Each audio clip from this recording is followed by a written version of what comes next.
भजन बिना सब जीव दुखारी। न चेन्द्रस्य सुखम किंचिन न सुखम चक्रवर्तिना। तो कहाँ है सुख? सुखमस्ति विरक्तस्य मुनेरेकांत जीवनम। सुख दुनिया में है नहीं, केवल हमें दिखाई देता है लेकिन हकीकत में है नहीं। थोड़ा सा ध्यान दीजिए, हम भी प्रयास सुखी होने का कर रहे हैं कि नहीं कर रहे हैं? जितना सुखी होने के लिए दुनिया में भाग दौड़ करेंगे उतने ही दुख के दलदल में फंसेंगे, उतने ही। अच्छा, एक दृष्टांत से सिद्धांत समझ में आएगा। जैसे अपने गांव में एक भगत जी रहते थे, पलोखरा में मान लीजिए। कच्चा मकान था, झोंपड़ी पड़ी थी, उसमें रहते थे। बढ़िया 8 घंटे मेहनत करते थे और एक बार में 8 रोटी खाते थे, 2 लोटा पानी पीते थे और 10 घंटे बढ़िया खर्राटे भर के सोते थे। लेकिन भगत जी की नजर पड़ी, मन में विचार आया, बोले कच्चा मकान है, झोंपड़ी पड़ी है, सुखी तो ये है जिसका पक्का मकान है। अब सुखी होने के लिए भगत जी ने किया प्रयास, नौकरी करी, पक्का मकान बनाया, बिजनेस डाला। धीरे धीरे फैक्ट्री पड़ गई, हजारों लोग काम करने लगे।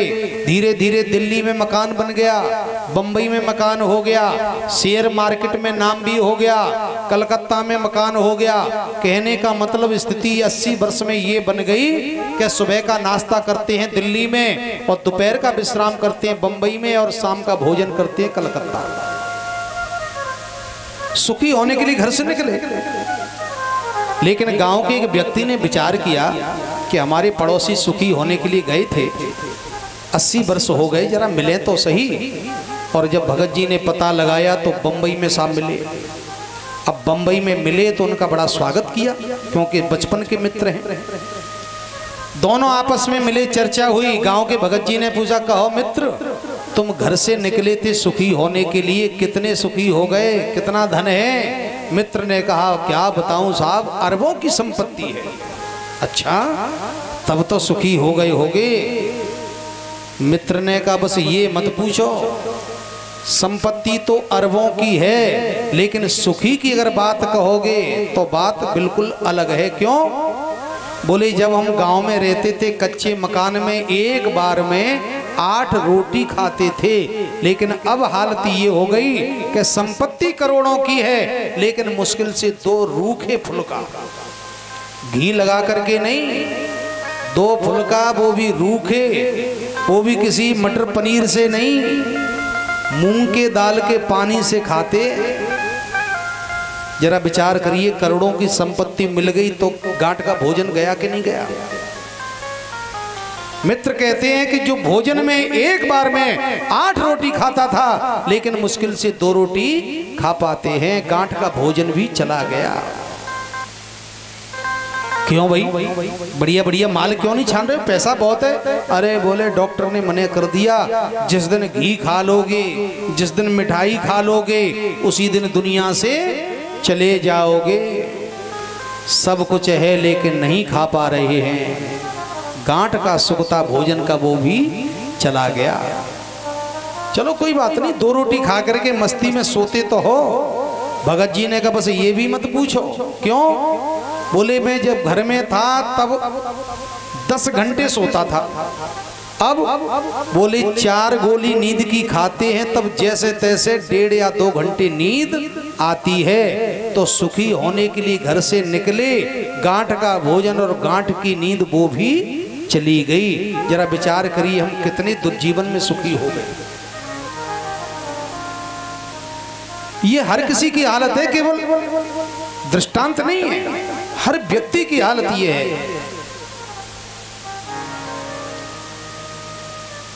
आप लोग भी सोचते होंगे पंडित जी तो बहुत आराम में रहते हैं, यहाँ इतने परहेज करने पड़ते हैं कि इच्छा होती है कि ये भी खाएं वो भी खाएं, लेकिन नहीं खा पा रहे।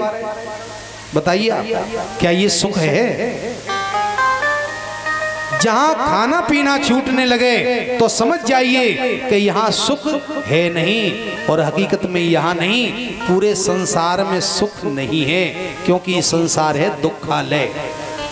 बोर्ड लगा हुआ है। तो फिर ये दिखाई क्यों देता है? अगर संसार में सुख नहीं है तो हमें दिखाई तो देता है। बोले दिखाई देता है, संसार का सुख केवल देखने के लिए है, भोगने के लिए नहीं है। पक्के मकान का सुख तभी तक है जब तक हमारे पास पक्का मकान नहीं है, और जहां पक्का मकान बन गया तो फिर वही रोना, क्योंकि बात समझ में आ गई कि वास्तव में इसमें सुख है ही नहीं। इसी को कहा है मृग मरीचिका। जैसे आप रोड पे गर्मी में चलो, तपती हुई धूप में जैसे ही चलोगे तो रोड पे दूर जल नजर आता है, जल भरा है, लेकिन जैसे ही पास में पहुंचोगे तो जल है नहीं, केवल वो भास रहा था। इसी प्रकार संसार में सुख दिखाई देता है, लेकिन जब उसके पास जाओगे तो वहां सुख है नहीं। पक्का मकान बन गया तो लगता है कि अब गाड़ी होगी तो सुखी होंगे। गाड़ी आ गई तब पता लगा कि गाड़ी में सुख नहीं है, अब तो घर में एसी लगे तो सुख है। एसी लग गई तो इतनी बीमारी शरीर में बैठ गई, अब लग रहा है कि सब कुछ हटा करके और एकांत में चले जाएं तब सुखी हो। और हकीकत यही है कि संसार में सुख नहीं है। एक बार एक भगत जी से मित्र मिलने आए 2 साल के बाद, गर्मी पड़ रही थी। मित्र को देखा तो अपना 5 वर्ष का बालक घर में खेल रहा था, 100 का नोट दिया। बेटा ने कहा इसका क्या करें पिताजी? पिताजी ने कहा बेटा बाजार में दुकान है, बढ़िया सेब खरीद करके लाओ। 2 वर्षों के बाद मित्र आया है, बढ़िया स्वागत करेंगे। 5 वर्ष का बालक 100 रुपए लेकर के गया दुकान पे, सेब खरीद करके लाया, पिताजी को दिए। पिताजी ने कहा बेटा इसको पहले ठंडे पानी में धो करके तैयार करो। 5 वर्ष के बालक ने वो सेब बाल्टी में डाल दिए। जैसे ही बाल्टी में डाले और उन पे हाथ घुमाया तो वो तो मिट्टी मिट्टी हो गई। दौड़ करके पिताजी के पास गया। पिताजी बोले हाँ ये तो सेब नहीं, ये तो मिट्टी है। पिताजी ने कहा कहाँ से लाया? बोले दुकान से। बोले चल, मुझे लगता है कि छोटा बेटा देख करके ठग लिया। पिताजी गए दुकान पे, उसको लाख सुनाई साहब ऊंची आवाज में, क्या जमाना आ गया, छोटे से बालक को देख करके 100 का नोट रख लिया, मिट्टी पकड़ा दी। क्या यही तुम्हारी बुद्धि है? क्या यही तुम्हारी समझदारी है? दुकानदार ने कहा महाराज, बोले हाँ थोड़ी नीची आवाज में बात करो। क्यों? क्या मेरे बेटे ने 100 का नोट नहीं दिया? बोले दिया। तो सेब क्यों नहीं दिए? बोले मैंने दिए। तो मिट्टी कैसे हो गए? दुकानदार ने कहा पहले मेरी दुकान का बोर्ड पढ़ लो, बाद में बात करना। बोर्ड पे क्या लिखा है? तो दुकान पे जो बोर्ड लगा हुआ था उस पे लिखा है कि नकली फलों की दुकान। मेरी दुकान पे फल तो बिकते हैं लेकिन नकली हैं, घर सजाने के लिए हैं, ये खाने के लिए नहीं है। तुम्हारे बेटे ने मांगे फल, मैंने दे दिए। अब मुझे पता क्या है कि खाने ले जा रहे हो कि सजाने ले जा रहे हो। इसी प्रकार संसार के ऊपर बोर्ड लगा है, गीता को पढ़ेंगे, दुखालयम शाश्वतम, ये दुनिया केवल दुखालय है, यहाँ दुख ही मिलेगा। चाहे जितना कर्म करें सुखी होने का, लेकिन बदले में केवल दुख मिलेगा। 3रे स्कंद में जब कथा आवे, विदुर जी ने मैत्री से यही प्रश्न किया है कि सुखाय कर्माणि करोति लोके न तई सुखम बान्य दुपारमंबा। मैत्रेय मुनि से विदुर जी कहते हैं महाराज, दुनिया में हर व्यक्ति कर्म करता है सुखी होने के लिए। सुखाय कर्माणि करोति लोके, लेकिन न तई सुखम, अगर हमने सुखी होने के लिए कर्म किया है तो सुख मिलना चाहिए कि नहीं? लेकिन सुख मिलता नहीं है, बदले में मिलता है दुख। यही प्रश्न विदुर जी का है और यही प्रश्न यहाँ आत्मदेव जी का है। आत्मदेव ने कहा बेटा, बोले हाँ, अब ये बता संसार में सुख तो नहीं है, लेकिन ये दुख मिलता कहां से है? गोकर्ण जी ने कहा पिताजी दुख मिलने की केवल 2 जगह है, तीसरी कोई जगह नहीं है। ये मत समझना कि चारों तरफ से दुख आता है, दुख आएगा केवल 2 जगह से। कहां कहां से? 2 श्लोक भागवत के देखिए कि देहे स्थिमास रुधिरे भिमतिम त्यजत्वम जाया सुतादिषु सदा ममतां विमुञ्च पश्यानिशं जगदिदं क्षणभङ्गनिष्ठं वैराग्यरागरसिको भवभक्तिनिष्ठः देहेस्थिमास रुद्रे भिमतिम त्यजत्वम्। एक एक शब्द बड़ा मार्मिक साहब यहाँ पर गोकर्ण जी ने कहा है। पिताजी जब तक इस शरीर को अपना समझते रहोगे तब तक ये दुख पीछा नहीं छोड़ेगा। चाहे जितनी हम कथा सुना लें और चाहे आप जितनी कथा सुन लें, चाहे जितनी मंदिर की परिक्रमा लगा लें, चाहे जितनी जप लें माला, चाहे जितने तीर्थों में भ्रमण करें, लेकिन जब तक इस शरीर को अपना समझते रहोगे तब तक ये दुख हटने वाला नहीं है। इसी का नाम है हमता। शरीर को हम अपना मानते हैं जबकि हमारा है नहीं, कुछ दिन के लिए मिला है, हमारा है नहीं। यदि हम दिल्ली में गए या हम हरिद्वार में गए या वृंदावन में गए, बोले चलो वृंदावन में घूम के आएंगे, बिहारी जी के दर्शन करेंगे, तो हम जैसे बिहारी जी का दर्शन किया तो हमें लगा कि यहाँ 2-4 दिन ठहरना चाहिए। धर्मशाला में जाकर के हमने मैनेजर से कहा कि हम 4 दिन ठहरेंगे, मैनेजर ने एक कमरा दे दिया और 4 दिन कमरे में ठहरे हैं आप, लेकिन वो कमरा आपका नहीं है। इसी प्रकार इस दुनिया में आए हैं हम, तो ये जो शरीर हमें मिला है ये हमारा नहीं है। हमारा अधिकार तब होता, तब 1 रुपया हमारा लगा होता, तब हम पंडित जी के मकान में ठहरे हैं, 7 दिन 8 दिन यहाँ रहे और 8 दिन के बाद गए। पंडित जी बोले हाँ अब तो ये मकान हमारा है। तो पंडित जी कहेंगे वाह 8 दिन क्या ठहरा दिया, अपना मकान बनाने लगे, क्या 1 रुपया लगा है तुम्हारा? तो बताइए हमारे पास क्या जवाब है? अगर पंडित जी ये पूछ लें, कहो तुम्हारा 1 रुपया लगा कि तुमने 1 बोरी सीमेंट की लगाई? बोले नहीं लगाई। तो फिर कैसे हो गया तुम्हारा? इस शरीर में हमारा क्या योगदान है? अगर शरीर को मैं अपना मानता हूं तो इसमें योगदान हमारा है? कुछ नहीं है, केवल ये 5 पंचों का योगदान है इसमें। किसका?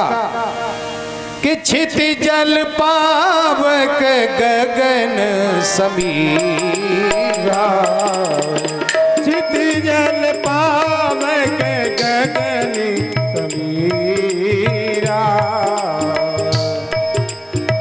क्षितिजल पावक गगन समीरा, क्षितिजल पावक गगन समीरा, पंचरचित ये अधम शरीरा, पंचरचित ये अधम शरीरा, देहे स्थिमास रुधिरे भिमतिम त्यजत्वम।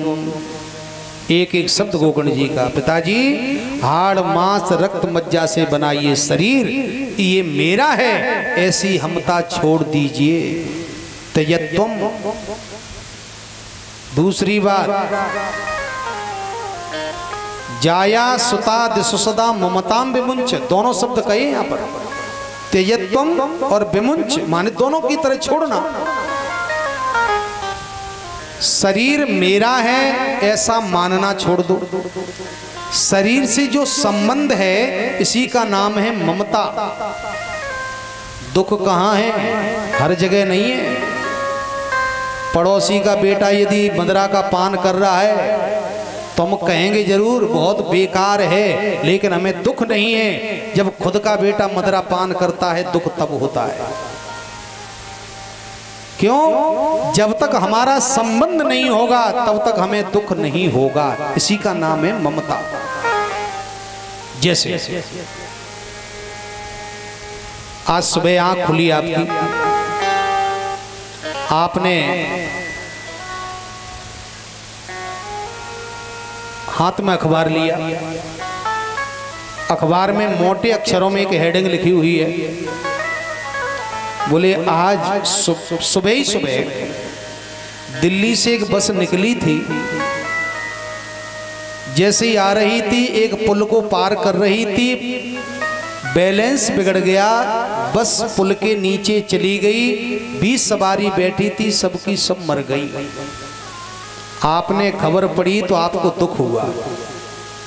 आपने कहा भाई आज तो बुरी खबर है, बहुत बुरा हो गया। क्यों? अरे 20 मर गए। तब तक पड़ोसी ने कहा क्या बात है भगत जी, कैसे दुखी हो रहे हैं? भगत जी कह रहे हैं खबर पढ़ो, 20 मर गए, बस गिर गई खाई में। पड़ोसी कह रहा ज्यादा मरे होंगे। तब तक आपकी धर्मपत्नी चाय का कप लेकर के आई, बोले चाय पियो। अब चाय की चुस्की ले रहे हैं और ये भी कह रहे हैं कि बस खाई में गिर गई, 20 मर गए, बड़ा बुरा हो गया। ईमानदारी से बताओ क्या दुख है हमें? दुख होता तो चाय की चुस्की क्यों लेते? तब तक पड़ोसी कह रहा है खाली पेट चाय पी रहे हो, अरे थोड़ी नमकीन और खाओ। अब नमकीन भी खा रहे हैं, चाय भी पी रहे हैं, अखबार को पढ़ करके कह रहे हैं 20 मर गए, बहुत बुरा हो गया। 10 मिनट ये चर्चा चली, तब तक फोन आ गया। फोन आया, आपने रिसीव किया। हाँ जी, उधर से आवाज आई, फलाने सिंह बोल रहे हैं? बोले बिल्कुल। बोले आप खबर पढ़ो, दिल्ली से बस निकली थी, खाई में चली गई, 20 मर गए। बोले वो तो हम पढ़ रहे हैं, बहुत बुरा हो गया। बोले उसी बस में आपके भाई साहब बैठे थे, जो हमें खबर मिली कि उसी बस में बैठे थे भाई साहब। अब अखबार भी छूट गया और कफ भी छूट गया, दुख अब हुआ है। अभी तक तो केवल दुख हम व्यक्त कर रहे थे, दुख था नहीं। दुख कब हुआ? जब हमारा वहां संबंध जुड़ा है, तब। इसी का नाम है ममता। और यही गोकर्ण जी ने कहा, पिताजी जब तक इस धुंधकारी को अपना बेटा मानते रहोगे तब तक ये दुख पीछा नहीं छोड़ेगा। ये दुनिया मानी हुई है, हकीकत में नहीं है। और मिथ्या चीज को असली में मानोगे तो दुख होगा।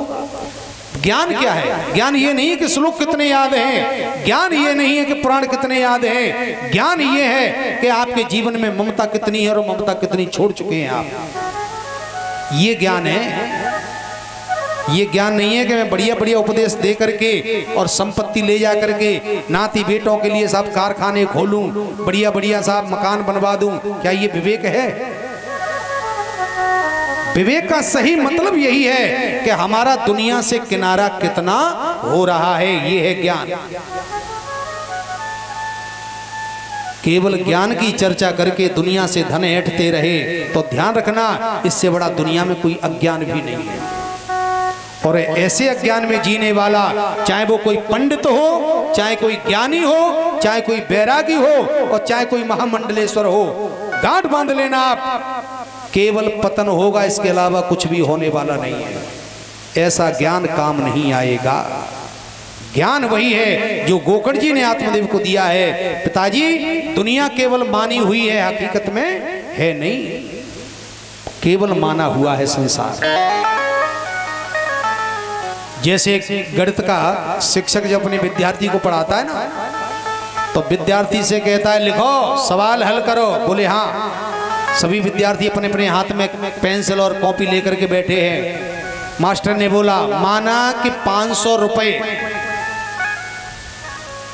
अब अगर विद्यार्थी खड़े होकर के ये कहे मास्टर से, गुरुजी, बोले हाँ कहाँ है 500 रुपए? तो गुरुजी कह रहे हैं नहीं, मानना पड़ेगा केवल। क्यों माने जब है ही नहीं? तो बोले अगर नहीं मानोगे तो सवाल हल नहीं होगा।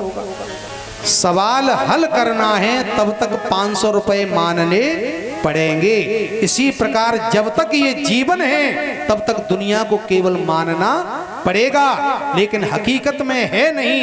इसी प्रकार बेटा, पत्नी, भाई, सगे संबंधी इनको मानो, लेकिन ये भी ध्यान रखो ये हकीकत में कुछ भी नहीं है। हकीकत में तो केवल मैं अकेला हूं। ये है ज्ञान। केवल ज्ञान की चर्चा करना ज्ञान नहीं है, केवल वैराग्य की चर्चा करना वैराग्य नहीं है। इसलिए हमारे शास्त्रों में ब्रह्मचर्य आश्रम, गृहस्थाश्रम और इसके बाद आता है वानप्रस्थाश्रम। गोकर्ण जी कहते पिताजी यहाँ कुछ भी नहीं अपना,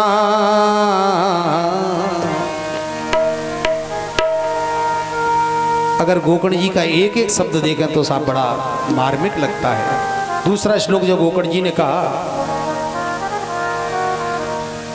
कि धर्मं भजस्व सततं त्यज लोक धर्मान सेवस्व साधु पुरुषान् जहि काम तृष्णाम।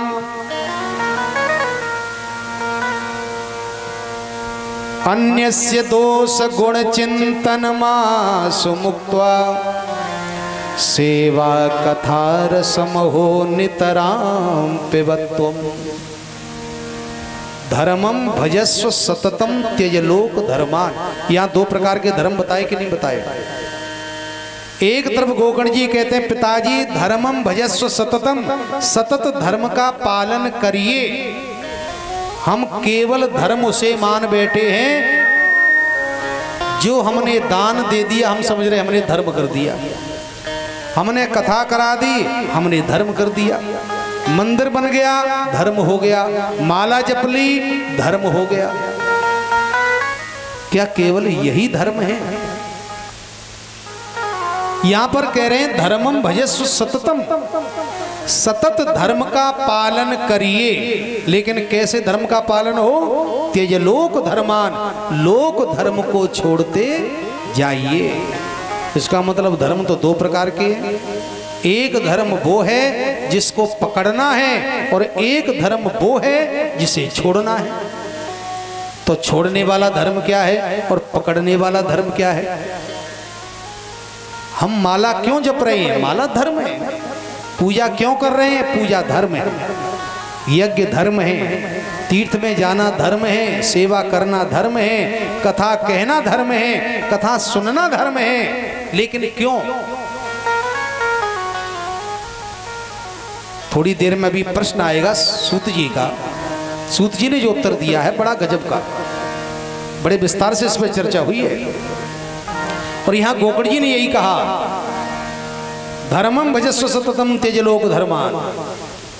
धीरे धीरे लोक धर्म को छोड़ करके और सतत धर्म का पालन करिए। क्यों? इस दुनिया में अगर उलझ जाओगे तो ये दुनिया अपनी है नहीं। यहाँ कुछ भी नहीं अपना, यहाँ कुछ भी नहीं अपना, हर चीज बेगानी है। यहाँ कुछ भी नहीं अपना, हर चीज बेगानी है। हर चीज बेगानी है।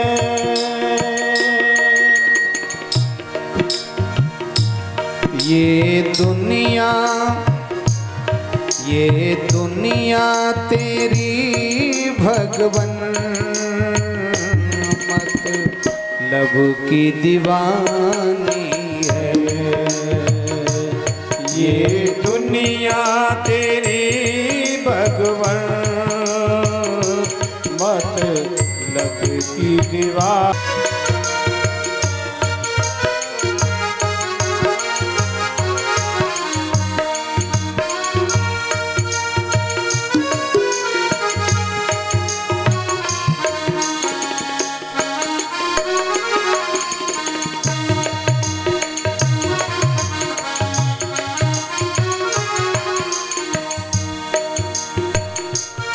दिल तोड़ के ये दुनिया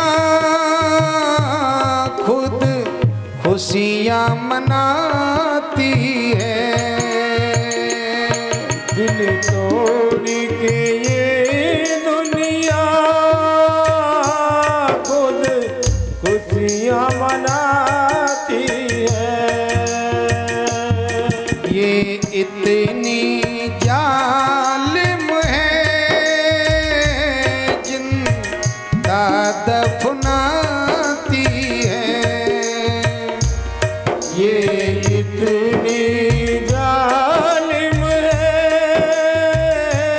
जिंदा दफनाती है। अपनों की कहानी अपनों की कहानी है।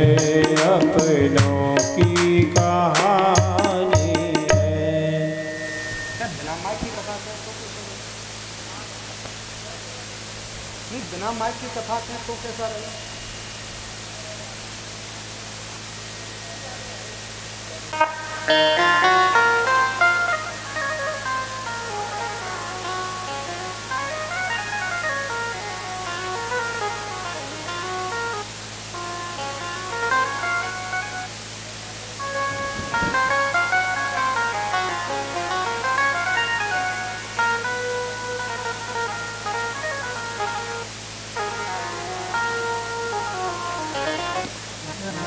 तो डालडा में और घी में तो फर्क होता है,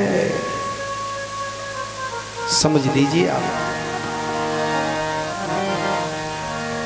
अब ये कहेंगे साहब ये लड्डू नहीं है, नहीं है तो लड्डू, लेकिन फर्क बिल्कुल जमीन और आसमान का।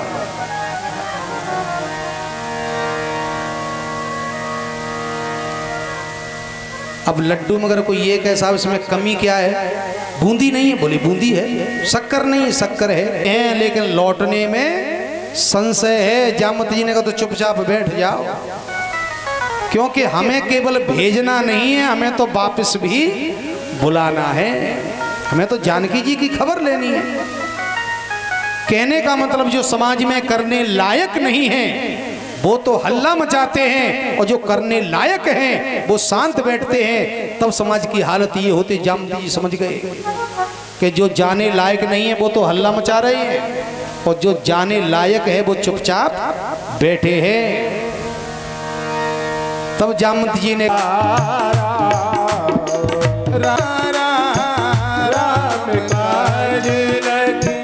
तब अब तारा सुनतई भय ऊपर तारा सुनतई भय ऊपर तारा कोई उचित सिखावन की जाऊँ। होश बुढ़ापे का हो तब जीवन में तरक्की। समाज आए तो बच जाएंगे। बोले कैसे? बोले तुम्हारे पास आंख नहीं है, बोले हाँ। मेरे पास पैर नहीं है, बोले हाँ। पैर तुम्हारे और आंख मेरी अगर दोनों मिला दोगे तो हम भी इस आग से बच जाएंगे। कैसे? तब लंगड़े ने कहा अंधे से कि तुम मुझे अपने कंधे पे बिठाओ। अंधे ने लंगड़े को कंधे पे बिठाया। आंख लंगड़े की है और पैर अंधे के हैं। लंगड़ा मार्ग बताता गया।